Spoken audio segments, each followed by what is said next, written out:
디모데전서 2장 말씀입니다. 9절부터 15절까지 주혜자매가 영어로 읽어드리도록 하겠습니다. 한글 보시면서 같이 보시기 바랍니다.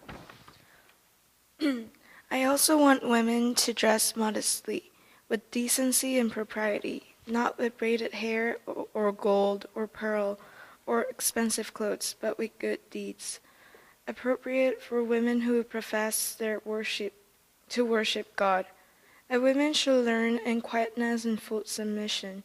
I do not permit a woman to teach or to have authority over a man. She must be silent. For Adam was formed first, then Eve. And Adam was not the one deceived. It was the woman who was deceived and became a sinner. But women will be saved through childbearing, if they continue in faith, love, and holiness with propriety.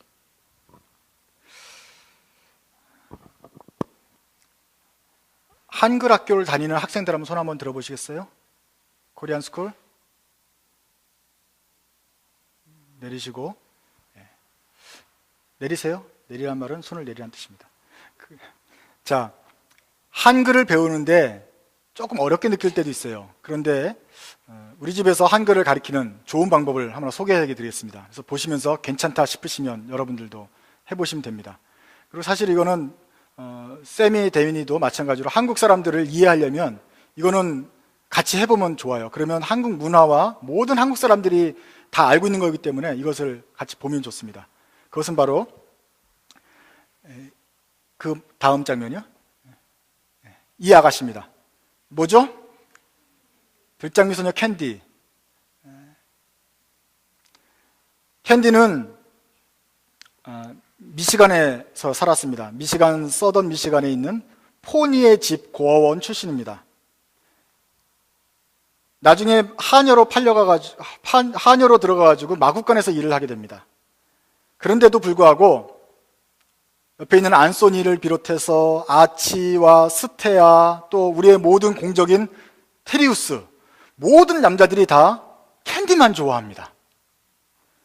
주근깨도 났고요. 뭐 이렇게 막 청바지 입고 다니고 막 머리도 부스스하고, 그런데도 캔디는 웃는 모습이 아름다워요. 울지 않는 꿋꿋한 용기가 있어요. 그리고 사람과 동물을 불쌍히 여기는 착한 마음이 있어서 모든 소년들이 이 캔디를 좋아해요.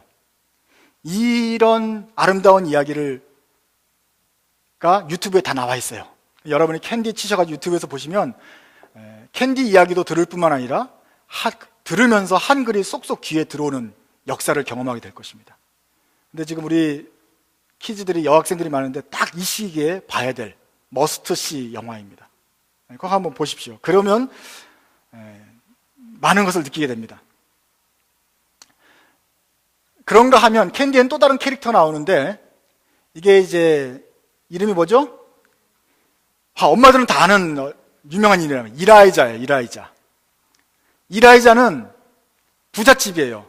그런데 그 동생인지 닐도 있어요. 이라이자랑 닐 자매는, 남매들은 그렇게 캔디를 못 살게 굴고 미인하게 굴고 아주 끝까지 나빠요. 그런데 이라이자의 유명한 것은 뭐예요? 특징이 뭐예요? 머리가 이렇게 생긴 거예요. 그래서 한국에서는 이렇게 머리 절대로 안 해요. 그 다음부터는. 이런 머리 예쁘잖아요. 그러면 그걸 갖다 이라이자 머리라고 우리가 각인이 되어 있기 때문에 저는 너 나쁜 애야 이렇게 생각이 돼요. 인터넷 보면 이라이자 머리 가발만 따로 팔더라고요. 그거는 할로윈 파티 때 쓰고 가면은 이게 이라이자 머리가 되는 거예요. 이라이자 저 머리가 얼마나 신경을 많이 쓴 거겠어요? 그런데 아무도 그 머리를 하지 않아요. 왜냐하면 저건 이라이자의 머리이기 때문에 그래요.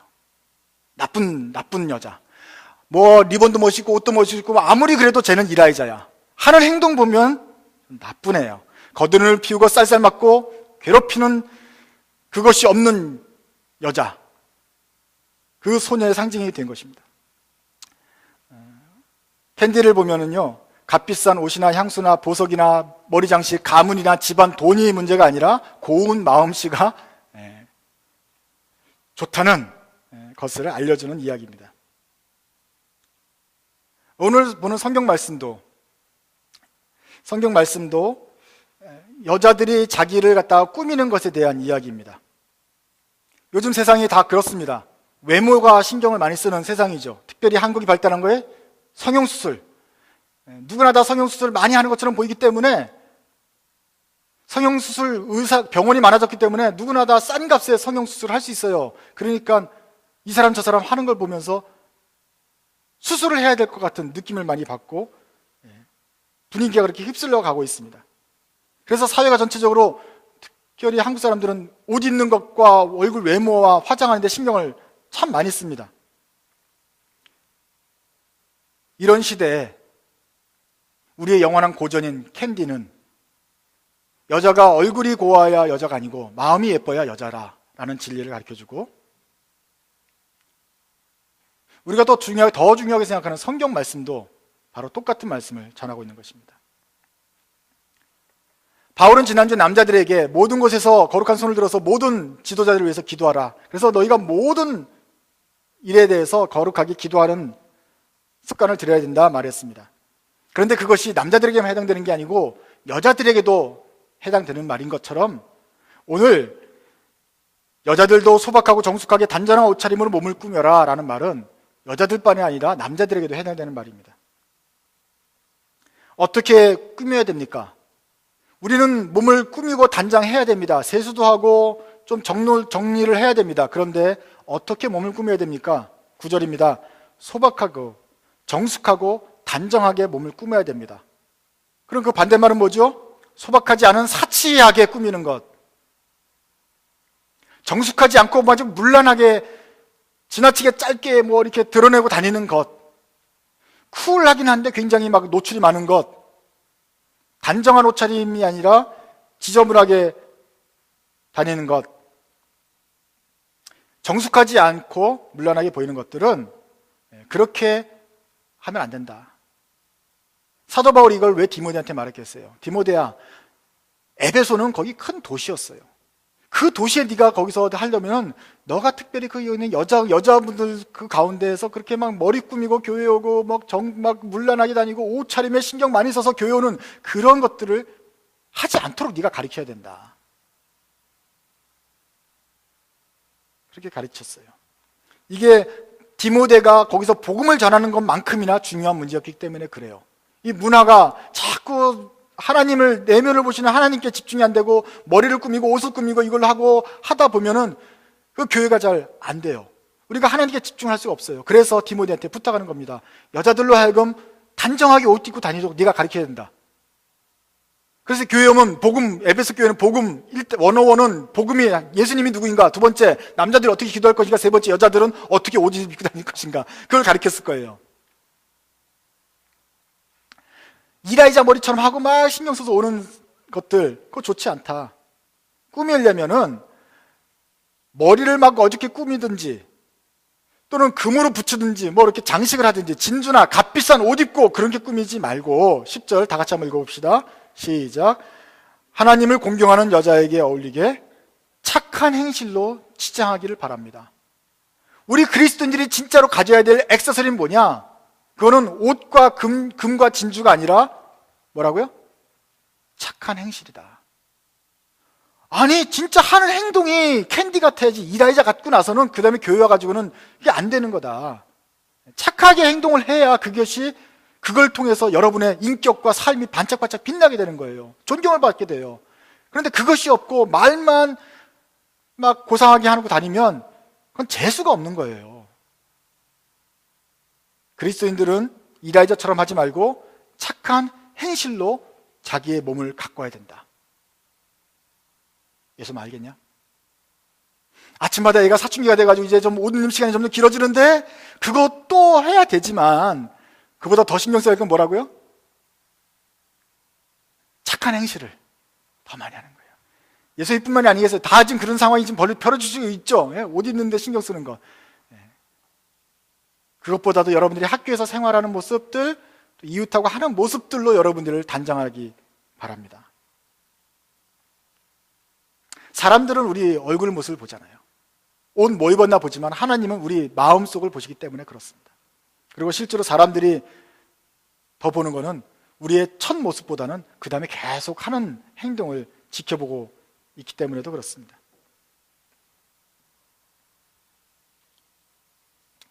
이라이자는 속에 나쁜 마음이 있어요. 그래서 나쁜 행동이 계속 흘러나왔어요. 캔디는 마음이 착했어요. 설정상. 그래서 착한 행동이 계속 흘러나왔어요. 그러니까 모든 남자들이 다 캔디를 좋아하는 거예요. 이것이 진리입니다. 금부치나 이라이자 머리보다도 더 중요한 것은 착한 행동이다. 그러면 여러분들이 사랑을 받게 되고 존경을 받게 됩니다. 이것이 우리의 훈장이고 우리가 착용해야 될 장신구입니다.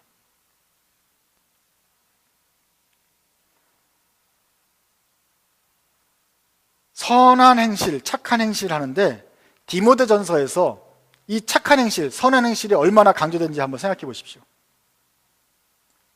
1장 5절에서도 선한 행실로, 1장 19절에서도 믿음과 선한 행실로 복음을 전한다고 말했고, 2장 10절에도 오늘도 선한 행실을 말하고 있고, 3장 1절, 3장 7절, 4장 6절, 5장 10절, 5장 25절, 6장 12절, 6장 18절 10번 이상에 걸쳐서 착한 행실, 착한 행실 말하고 있어요.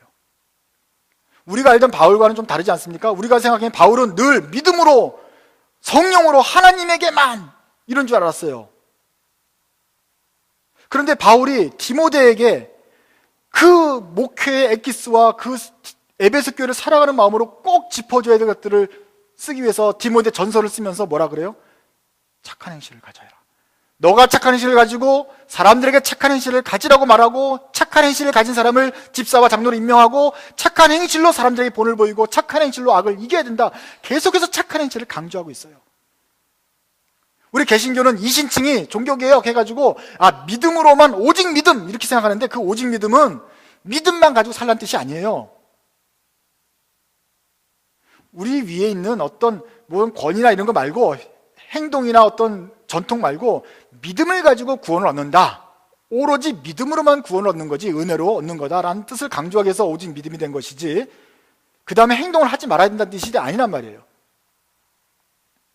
사도 바울이 믿음으로 구원 얻는다고 말한 사람이 바로 사도 바울이었고, 또한 착한 행실이 그토록 중요하다라고 말한 사람도 사도 바울이에요. 이건 사실 바울의 말이 아닙니다. 예수님 말이에요. 예수님은 그 뿌리가, 그 나무가, 포도나무가 가지에 붙어 있으면 열매를 맺게 된다 그랬어요. 열매를 안 맺으면 그건 가지에서 끊어진 것입니다. 네가 나를 사랑하느냐? 예수님이 물으셨어요. 나를 사랑하는 자는 내 계명을 가지고 지키는 사람이 바로 사랑하는 사람이야. 말로만 사랑한다고 그것은 사랑하는 게 아니고, 나의 계명을 가지고 지키고 행동하고 선한 행실을 보이는 사람이 진짜로 나를 사랑하는 거야. 말과 너의 행동이 같이 와야 그게 참 사랑인 거야. 착한 행동을 강조하고 있어요. 그러므로 우리는 잘하고 계시겠지만 더더욱 어떻게 해야지 주님이 선하신 대로 우리도 착한 그리스도인이 될 수 있는가 고민하셔야 됩니다. 그리고 여러분이 처한 환경에서, 그 관계 속에서 이라이자가 아닌 캔디처럼 착한 그리스도인이 되도록 노력하십시오.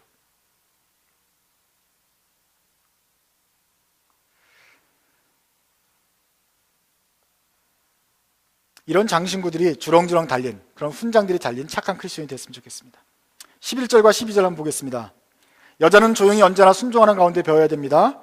여자가 누구를 가르치거나 남자를 지배하는 것을 나는 허락하지 않습니다. 여자는 조용해야 됩니다. 이 말은 논란이 좀 있는 말입니다. 문자 그대로 한번 읽어보겠습니다. 정확하게. 여자는 어떻게 해야 된다고요? 그렇죠. 그렇게 조용하게 말해야 돼요. 조용히. 그 다음에 순종하는 데 가운데 배워야 돼요. 그러니까 가르쳐주면 무조건 네 하고 그래야 됩니다. 아셨죠? 그 다음에 거기까지 먼저 하죠. 거기만 봐도 충분히 지금 열받는 스팀이 막 올라오는 게 보이는데, 우리가 이제 이걸 보면 성경을 이제 해석하는 고민을 좀 해야 됩니다. 이 말씀들 그대로 되면 여자는 조용하게 있어야 돼. 특별히 교회에 와서 무슨 미팅이 있을 때나 조용하게 아무 소리 하지 말고 그냥 하라는 대로 시키는 대로 순종하는 가운데 늘 배우기만 해야 돼. 12절 보면 여자가 누구를 가르치자든지 여자 앞에 나와서 가르치면 안 돼. 남자를 지배하는 것, 여자가 감히 남자를 가르치는 이런 것은 도무지 허용이 안 된다. 허락하지 않겠다. 바울이 허락하지 않는다. 다시 한번 강조합니다. 여자는 조용해야 된다. 바울의 정확한 말입니다. 근데 여자는 정말로 조용하게 배우기만 해야 됩니까? 아니, 우리 삶 말고 성경에서도 그렇게 말합니까? 성경에서도 여자들은 디모데전서에서도 무조건 조용히 배우기만 하라, 남을 가르치면 안 된다고 말했으면, 다른 성경에도 계속해서 조용히 했으면 이것은 성경의 일반적인 진리입니다. 그럼 우리가 따라야 주죠. 토달지 말고 따라야 됩니다. 그런데 과연 다른 성경에서는 뭐라고 말하고 있는지, 다른 성경에는 조용히 하라 그럽니까? 떠들라 그럽니까? 그냥 무조건 배우기만 하라 그래요? 아니면 여자들도 가르치라 그래요?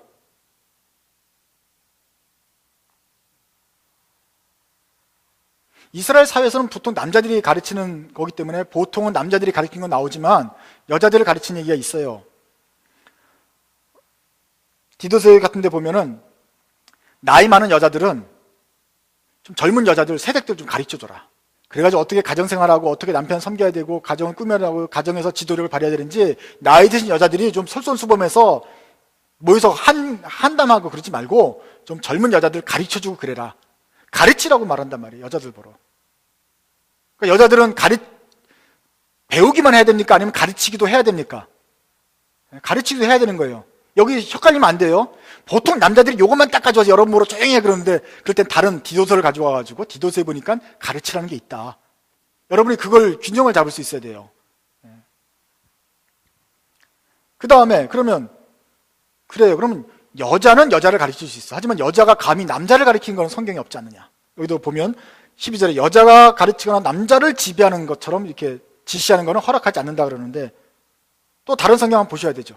생각해 보세요. 여자가 남자를 가르친 게 있어요, 없어요? 아니, 집에서 가정교육 시키려며, 성경은.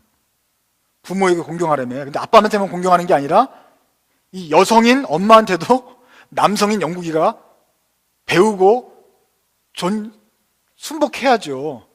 이건 무조건 모든 여자는 어떤 애기한테도 모세한테도 존경을 하고 무조건 배워야 된다 이런 뜻이 아니잖아요. 우리 조선시대처럼 한 게 아니잖아요. 사도 바울이 말하는 것은 마치 모든 여자가 남자를 가르치면 안 된다고 말하지만, 실제로 엄마가 애 가르치는 건 성경이 허용하고 있죠. 권장하고 있죠. 또 하나, 사사시대 때 드보라 사사가 있잖아요. 드보라 사사가 지도자가 됐다니까, 사사가, 여자가, 드보라가. 그리고 바락 장군이 옆에 와서 들었잖아요. 제가 가서 싸울까요 말까요? 싸워라. 근데 저훈장관이 미안하니까 같이 가주십시오. 그래, 가마. 바라가 이제 싸워라. 얘가 지시를 다 하잖아. 우리는 그 바락을 드보라의 여자를 선지자라 그래요. 하나님의 종이라고 믿어요. 그러니까 성경에서 전체적으로도 이 구절이 모든 여자들이 언제나 배우기만 하고 남자한테 지시하면 안 된다 이런 뜻이 아니라 이 말입니다.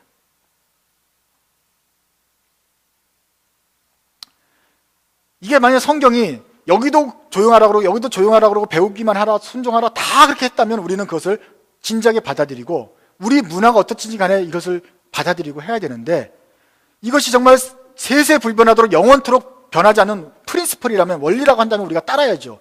그러나 성경 전체에서 그게 아니거든요. 이게 바울이 어느 때는 이런 특별한 상황에서 이렇게 말한 것이 있겠구나 라고 우리가 짐작할 수 있는 것입니다. 그래서 여러분들은 영원토록 분별한 정말 변하지 않는 진리와 아니면 그 상황에 따라 우리가 바꿔서 해석해야 되는 진리를 나눠서 생각을 해봐야 됩니다. 우상숭배하지 마라. 우상숭배하지 마라. 이 말은 2000년 전에도 그랬고 4000년 전에도 그랬고 지금도 그렇고 언제나 우리는 우상숭배하면 안 돼요. 한국도 그렇고 미국도 그렇고 중국도 그렇고 어디를 가더라도 우상숭배하면 안 돼요. 이거는 어디로 가든지 어느 시대에든지 똑같은 완전한 진리란 말이에요. 우리가 꼭 지내야 돼요. 사람을 함부로 죽이지 마라, 살인하지 마라. 이것은 옛날에도 그렇고 지금도 그렇고 앞으로도 그럴 명백한 원리란 말이에요. 그런데 교회에서는 여자들이 올 때 정숙하게 하려고 예배 올 때는 머리에다가 수건을 쓰고 이렇게 있어라. 그게 고린도교의 풍습인데, 사도 바울이 머리에 수건을 쓰라 그랬으면 우리도 다 수건을 써야 되느냐? 수건을 쓰는 무슨 부족이 있으면 계속 쓰세요, 거기는. 하지만 한국 사람들은 100년 전부터는 머리 안 쓰잖아요. 그러니까 우리는 안 쓰고 다니는 게 문화란 말이에요. 요거는 나라에 따라서, 문화에 따라서, 시대에 따라서 지킬 수도 있고 안 지킬 수 있는 말이구나. 대신 그 머리에 수건을 쓰라는 거는 정숙하게 다니고 또 어떤 권위에 순종하는 자세를 늘 가지고 있으라는 그런 기본 바탕을 깔고 있구나. 이것은 우리가 가져야 되지만 실제로 머리에 수건을 쓰는 것에 따르지 않습니다. 마찬가지로 형제 자매들이 만날 때마다 입맞춤으로 문안하라. 이것은 그 당시 서양에 이 사람들이 키스하던 문화이지 우리가 지금 막 키스하고 그러면 사건이 나겠죠. 우리는 키스하면 안 돼요. 아무리 성경에서 입맞춤 하라 그래도 우리는 하지 않는 것처럼 머리에 쓰는 것도 하지 않습니다. 마찬가지로 여자가 조용히 언제나 기다려라 하는 것은 에베소 교회의 특별한 상황입니다. 지금 여건이 막 신장되고 이렇게 하는 걸 가지고 2000년 전에 그 터키 지역에 있는 에베소 교회에 적용하지 마시란 말이에요. 이 당시는 좀 킥소리 않고 조용히 하고 좀 있어줘야 복음이 잘 전파되는 그런 시대였습니다. 그래야 존경을 받는 그런 시대였습니다. 그렇기 때문에 사도 바울이 내가 좀 성경을 더 많이 알아. 내가 이번에 좀 성령을 받았어. 막 그러면서 앞에 나와서 여자들이 막 이렇게 활기를 치고 하는 것은 에베소 교회 상황에서는 굉장히 위험한 일이었습니다. 그래서 질서를 지키고 너희들이 좀 안에 좀 진정하고 좀 들어가 있어라 라고 가르치라고 말한 것입니다. 고린도 교회도 똑같은 분쟁이 있었고요. 그래서 성령을 받고서 이 주체를 못하는 분들이 당시 문화와는 너무나 앞서가지고 막 앞에 나와서 이렇게 방언도 하고 설치고 가르치고 막 이러니까 불필요한 문제가 생겼단 말이에요. 그래서 그분들을 조용히 좀 제어를 시키도록 디모데에게 명령을 한 것입니다. 그런 상황이 분명하기 때문에 여러분들은 11절부터 14절까지는 이제 가로를 쳐도 됩니다. 그래서 이걸 고지것대로 하는 것이 아니라 이것을 왜 했는지 사도 바울의 정황을 따라서 보면서 그러면 오늘날 우리 시애틀 드림교회에서는 시애틀의 상황에서는 어떤 것을 조심해야 되는가를 우리가 새겨서 들어야 되는 것이죠. 아시겠습니까? 충분히 이해가 되면 지금까지 남성 중심, 우월 중심이다 뭐 이런 어떤 편견과 오해가 좀 없어졌기를 바랍니다.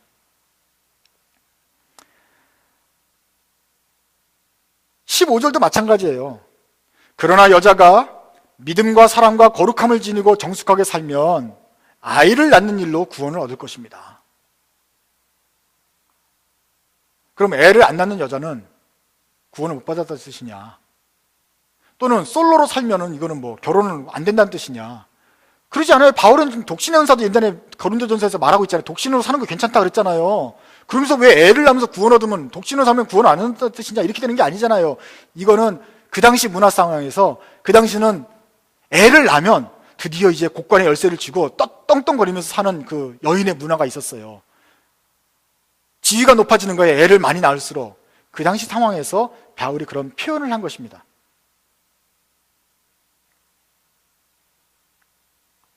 대신 우리가 신경 써야 될 것은 무엇입니까? 여자가 믿음과 사랑과 거룩함을 지니고 정숙하게 살면 이 말입니다. 오히려 또다시 바울이 내면을 가꾸고 속사람이 믿음으로 사랑으로 거룩함으로 정숙하게 되는 그 여인이 아름답다 라고 말하고 있어요. 그리고 이것을 우리가 더 추구해야 된다라고 설득하고 있습니다. 그러면 여기 계신 여자분들, 남자분들도 마찬가지고 외모를 꾸미기보다는 속사람을 돌아보는 데 더 신경을 쓰십시오.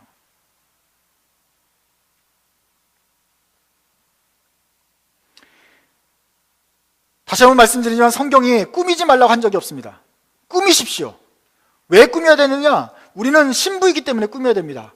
그리스도의 신부이기 때문에 마치 요한계시록에서 그 거룩한 성 예루살렘이 온갖 금은보화로 장식한 것처럼 우리도 신랑을 맞으려면 꾸며야 됩니다.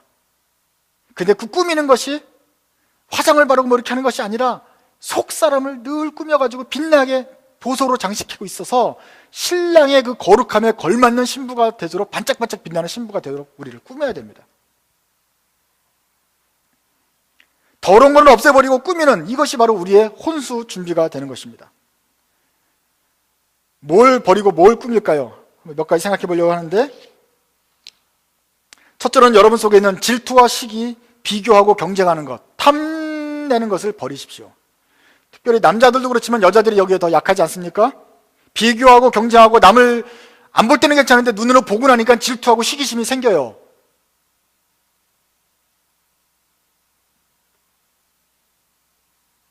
이것은 우리를 자꾸 내면보다는 외모를 꾸미게 하는 아주 주된 동기입니다. 그래서 십계명에서도 탐내지 말라고, 이웃과 경쟁하고 비교하지 말라고 경고하고 있잖아요. 그런 점에서 우리가 참 감사할 게 하나 있습니다. 하나님께서 우리가 그런 시기와 탐심에 약한 줄 아시고 주님의 선하신 계획 안에서 우리를 미국으로 불러내셔가지고 이 시애틀 시골에서 살게 하셨습니다. 그래서 우리가 무슨 동창회를 가서 열받을 일이 있나, 아니면 옆에 반상회를 가서 뭐 명품과 뭐 이런 소문을 들을 일이 있나. 안 보면 문제가 없잖아요. 좀 덜 하잖아요. 근데 보면은 확 열받는데 누구냐면 연예인들이 그런 거는 하나도 열받지 않아요. 내 고등학교 친구가 나보다 더 삐까뻔쩍 사는 이걸 볼 때 팍 열받고 모든 선한 행실 이런 거 다 잊어버리고 경쟁하게 되고 시기하게 되는 거예요. 그런데 우리가 다행히 동창회를 우리 안 가게 되죠. 무슨 반상회를 안 하게 되죠. 또 지나가면서 눈에 거슬리는 학부모 모임이 없으니까 우리가 이러고 다니는 거예요, 지금. 그런 면에서 쇼일라인 사는 사람들이 조금 더 경건하게 살 가능성이 많습니다. 더 시골스러우니까. 머키티오? 조금 위험해요. 벨뷰? 거기 정말 그건 힘듭니다, 거기. 네. 이해되시죠? 그래서 혹시 거기에서 휩쓸리는 분들 보면 여러분들이 기도해 주세요. 아, 저분들이 지금 눈으로 본 것 때문에 죄를 짓고 있다. 하지만 나는 보아도 이렇게 좀 해야겠다. 또 우리 속에 있는 어두움이나 거짓이나 음란 뭐 이런 것들을 더러 어두운 부분들을 없애버려야 되죠. 그런 거 없이 하나님 앞에 신부로 설 수가 없습니다. 왜냐하면은 액세서리 아무리 달아도 이게 있는데 주님이 속을 꿰뚫어 보시기 때문에 이걸 감출 수가 없어요. 그리고 주님 앞에 못 감추는 거는 결국 사람 앞에서 드러나게 돼 있어요. 감춘 것이 드러나지 않을 것이 없어요. 그렇기 때문에 우리 속에는 죄가 있으면, 주님 앞에 잘못한 게 있으면 늘 고백하고 잘못하고 용서를 구하고 우리가 속 사람이 깨끗해져야 됩니다.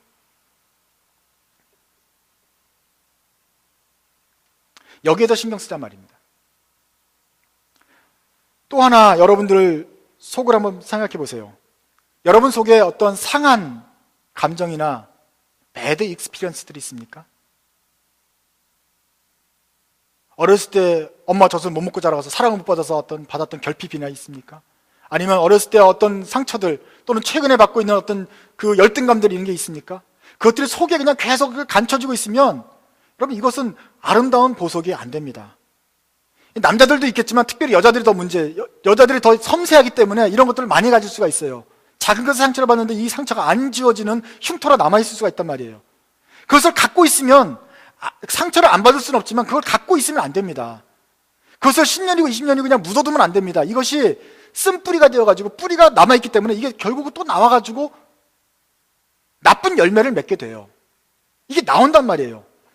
그러면 이것을 가지고 없애고 결혼했으면 문제가 없는데 이것을 계속 가지고 시집을 오면 이게 결국 나와가지고 누구한테 피해가 가냐면 남편한테 그게 더 들어갑니다. 남편은 잘못한 게 없어요. 근데 이 옛날에 받았던 남자들로부터 받았던 인상 때문에 남자한테 퍼붓는 그 여인의 그 마음을 우리는 감당할 수가 없습니다. 이것이 또 자녀들한테 나옵니다. 그래서 여러분들이 결혼하기 전에 시집 가기 전에 먼저 해결해야 될 것은 여러분들이 아버지랑 옛날에 가졌던 불화, 어떤 미움과 시기와 열등감 이런 것들을 극복을 하고 벗어버리고 나와야 됩니다. 남자도 마찬가지예요. 남자도 결혼하기 전에 이미 총각 때 가졌던 어떤 모든 것들은 좀 지워버리고 다시 좀 백지 상태로 만나야, 그래야 좀, 그래도 부족한 사람들인데 그래야 잘 가지. 내 책임도 아닌 거 가지고 그 전에 받았던 상처를 가지고 나한테 퍼부으면 이 부부가 이게 쉽게 되질 않잖아요. 우리가 자녀한테 그것을, 그 배드 익스피리언스를 가지고 또 뭐라고 상대를 하면 자녀도 또다시 상처를 받게 되고 이것이 그 자녀가 손자에게 대물림이 될 거 아닙니까? 그렇기 때문에 결혼하기 전에 주의밖에 없는데 그걸 캐내십시오. 계속 살펴봐야 돼요. 살펴보고 공부만 할 게 아니라 살펴보고 하다 보면 없는 것 같죠? 근데 그게 아니지. 있다니까요. 살펴보고 계속 룩백하고 소그룹 때 모여서 쉐어링도 해보고 남의 얘기도 들어보면 그게 있었구나. 깨달아져요. 그래서 내가 요새 이 부분에 대해서는 아주 민감하게 반응하는 거구나. 그걸 알게 돼요. 그러면 그걸 캐내야 돼요. 하나님께 내어놓고 기도해야 됩니다. 주님, 제가 이거 연약합니다. 알게 해주셔서 감사한데 고쳐주십시오. 용서하게 해주십시오. 그래야 주님 앞에 깨끗하고 순결한 신부가 되는 것입니다. 열등감도 있어요. 열등감이 왜 생깁니까? 하나님이 주신 달란트를 대로 생각하지 않고, 주신 거 생각하지 않고, 남이 가지고 있고 자기는 없는 것, 자기한테 없는 거 남하고 비교하니까 열등감이 생기는 거예요. 이 열등감을 가지고 있으면 좋지 않아요. 이 행동이 늘 기형적이 돼요. 열등감 때문에. 계속 그렇게 족쇄에 채여 사는 것을, 매여 사는 것을 주님이 기뻐하지 않습니다. 신부가 족쇄를 잘 보면 안 되잖아요. 끊어버리시고 나오셔야 돼요. 또 어떤 사람은 우월감 있는 사람이 있어요. 콧대가 높아요. 항상 자기가 고상한 척 해요. 근데 그것은 우월감인데요. 난 남들보다 높아 생각하는데, 우월감 이야말로 바로 열등감의 다른 표현입니다. 열등감이 지나치면 우월감이 돼버려요. 그러니까 너무 잘난 체한 사람은 그 속엔 진짜 깊은 열등감이 있다고 우리가 불쌍히 여겨야 되고, 우리 속에 우월감의 열등감, 극단적인 게 없도록 여러분을 잘 살피셔야 될 것입니다.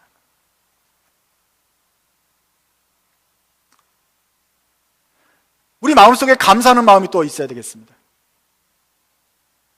우리가 얼마나 감사할 조건이 많습니까? 한번 양옆을 한번 쳐다보세요. 얼굴을 보세요.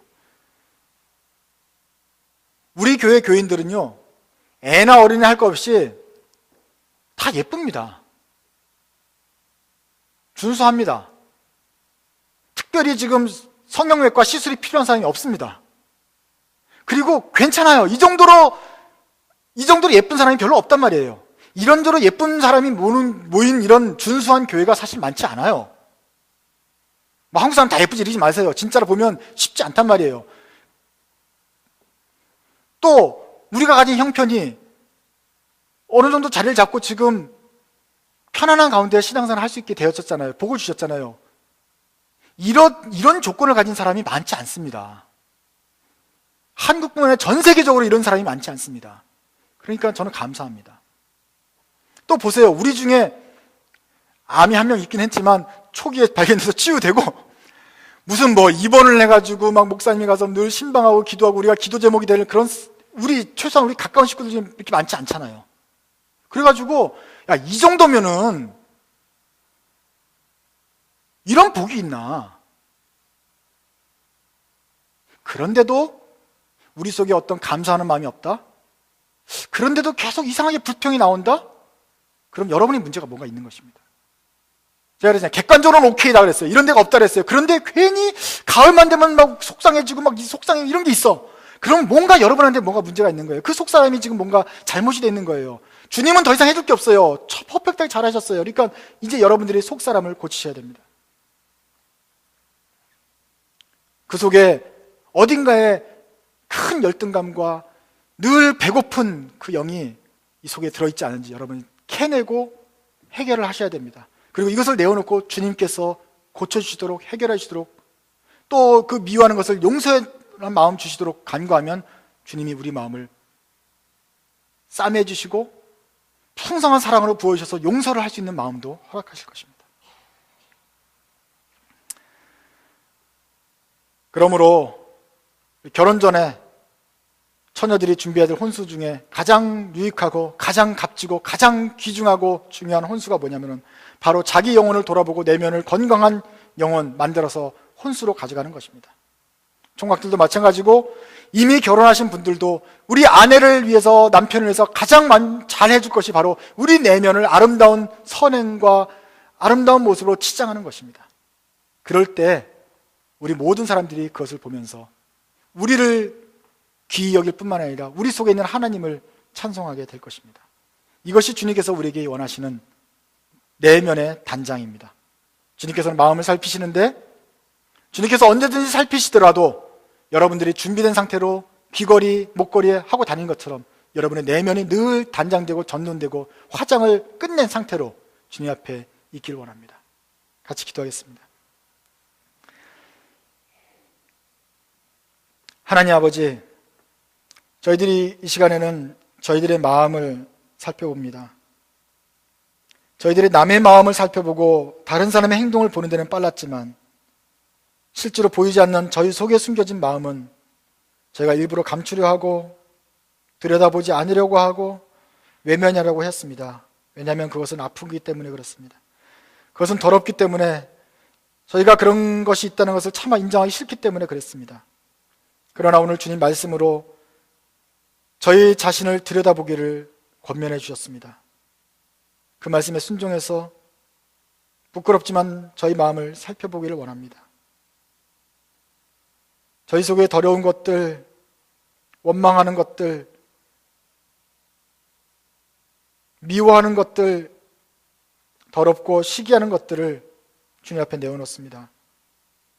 우리 속에 불평하는 마음을 주님 앞에 내어드립니다. 그 외에 생각나는 모든 더러운 것과 잘못들, 부끄러운 모습들을 주님 앞에 내어놓습니다.